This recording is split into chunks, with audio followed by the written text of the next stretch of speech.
Est-ce que présentement, tu aurais le souhait de prendre soin de toi de plus en plus?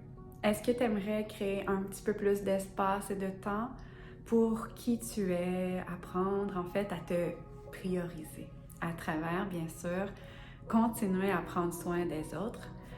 Parce que l'idée, c'est pas de ne plus prendre soin des autres quand on veut prendre soin de soi de plus en plus, c'est plutôt d'amener un équilibre. Donc, pour t'aider à choisir comme intention de prendre soin de toi de plus en plus, je te partage mes 5 raisons pour lesquelles tu dois absolument commencer à prendre soin de toi. Ça part bien sûr de ma vérité, je te partage qu'est-ce que moi je pense, je te partage qu'est-ce que moi, pourquoi en fait, moi ça me motive à prendre de plus en plus soin de moi. Première raison, tu l'as déjà sûrement entendu, plus je prends soin de moi, mieux je peux prendre soin des autres. Donc, c'est pas juste une théorie, là, c'est vrai. Plus je crée de l'espace et du temps pour me reconnecter à moi-même, pour faire des choses que j'aime vraiment, du temps et de l'espace pour être, plus j'améliore ma qualité de présence auprès des autres.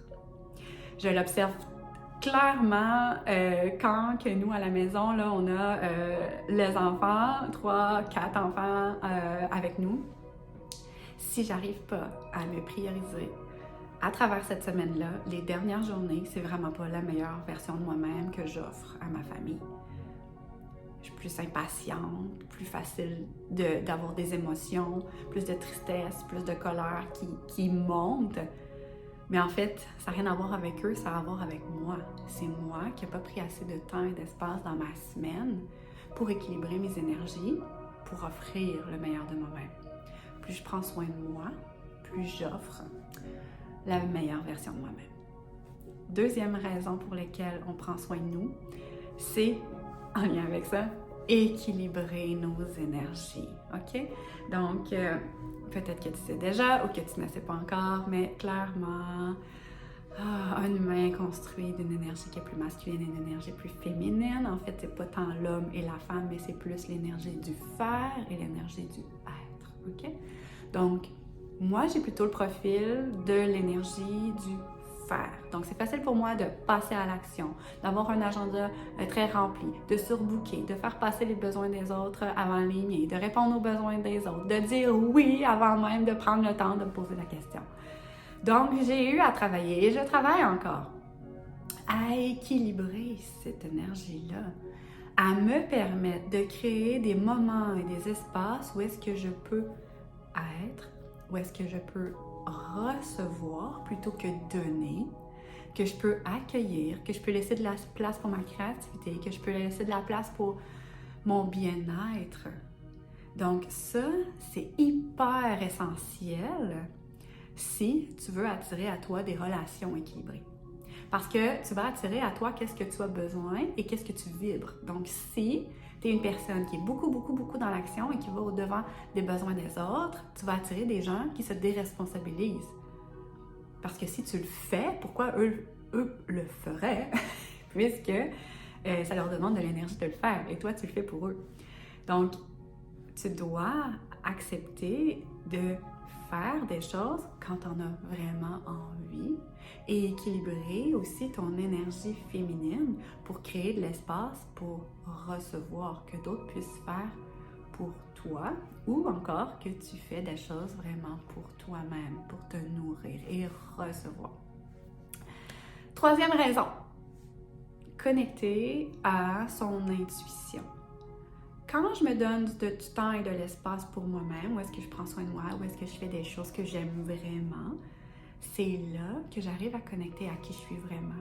C'est là que j'arrive à vraiment entendre mes intuitions, à voir mes visions, à ressentir mes désirs, à voir quel prochain pas est-ce que je pourrais faire, à être davantage dans le moment présent, sortir du brouillard mental, sortir des expériences du passé ou l'anticipation du futur.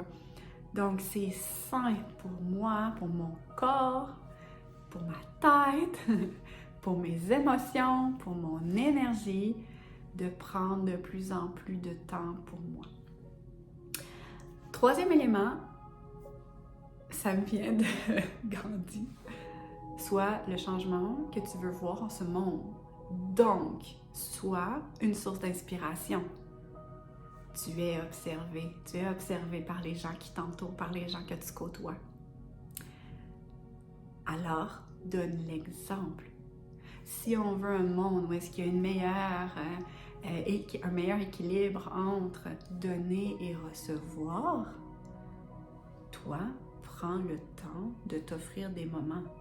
Si tu veux que ton conjoint, si tu veux que tes enfants, si tu veux que tes collègues apprennent à prendre de plus en plus soin d'eux, montre-leur que ça existe cette possibilité-là et quels sont les avantages et les bénéfices. Que plus tu prends soin de toi, plus tu offres la meilleure version de toi-même, plus tu as une belle énergie, plus tu reçois de l'univers, plus tu es vu dans l'abondance. Waouh, c'est inspirant, ça donne envie d'équilibrer aussi cette énergie-là et de prendre du temps pour soi. Puis ma cinquième raison, en fait, ça montre aux autres comment prendre soin de nous pour encore mieux recevoir des choses qui sont alignées avec qui tu es vraiment. Quand tu prends des moments pour toi à faire des choses que tu aimes, c'est qui tu es vraiment. Parce que tu les choisis, ces choses-là. C'est des choses qui te font ressentir du bonheur, c'est des choses qui te font ressentir de la joie. Donc, clairement, c'est aligné à qui tu es vraiment. Puis si tu veux recevoir des autres, des choses qui sont alignées à toi, tu dois leur montrer qu'est-ce qui te fait vibrer, qu'est-ce que tu aimes faire. Quand j'ai commencé à m'acheter des fleurs, j'ai commencé à recevoir des fleurs. Quand j'ai commencé à avoir des plantes, j'ai commencé à recevoir des plantes. Quand j'ai pris le temps de m'offrir des chandelles et d'allumer des chandelles, j'ai commencé à recevoir des chandelles. Et j'ai mon conjoint qui m'allume des chandelles. Il me l'allume avant que j'aille prendre ma douche. Qu'est-ce qui lui a donné l'indice de faire ça pour moi, de prendre soin de moi? Bien, c'est venu que moi, je prenais soin de moi. Il m'a vu le bonheur que j'ai et qu'est-ce que ça m'apporte de prendre soin de moi à travers allumer des chandelles quand je prends ma douche, avoir une belle ambiance. Bien, maintenant, il le fait pour moi. Donc, plus je fais des choses pour moi, que je prends soin de moi, plus j'indique comment me faire plaisir. Puis quand je reçois quelque chose, même chose, je le reçois dans mon énergie féminine. Merci, c'est extraordinaire. À travers la gratitude, j'ai laissé tomber le « Ah, c'était pas nécessaire. Ah, non, je mérite pas ça. Ah, dépense pas pour moi. Ah! » Ça, c'est bloquer l'énergie de recevoir. C'est bloquer aux autres de prendre soin de nous. Ouvre ça. Merci. Merci d'avoir pensé à moi. Merci de m'offrir ça. Et là, qu'est-ce qu'eux, ils reçoivent à travers le fait de te donner? Ils reçoivent une personne qui sait recevoir. Maman, c'est extraordinaire de te faire un cadeau parce qu'on dirait qu'on vient de t'offrir la plus belle chose au monde.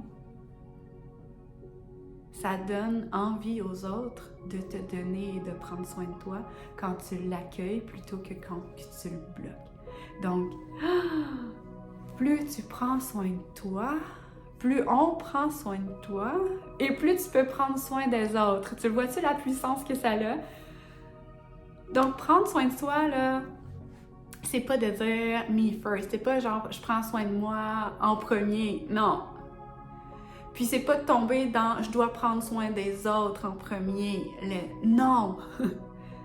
C'est prendre soin de soi aussi.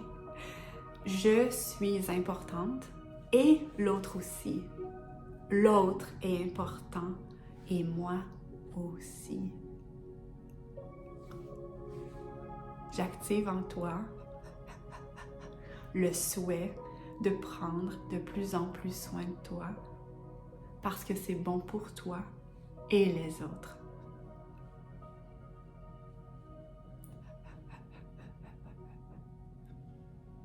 Avec beaucoup d'amour et de douceur, équilibrons l'énergie de donner et de recevoir.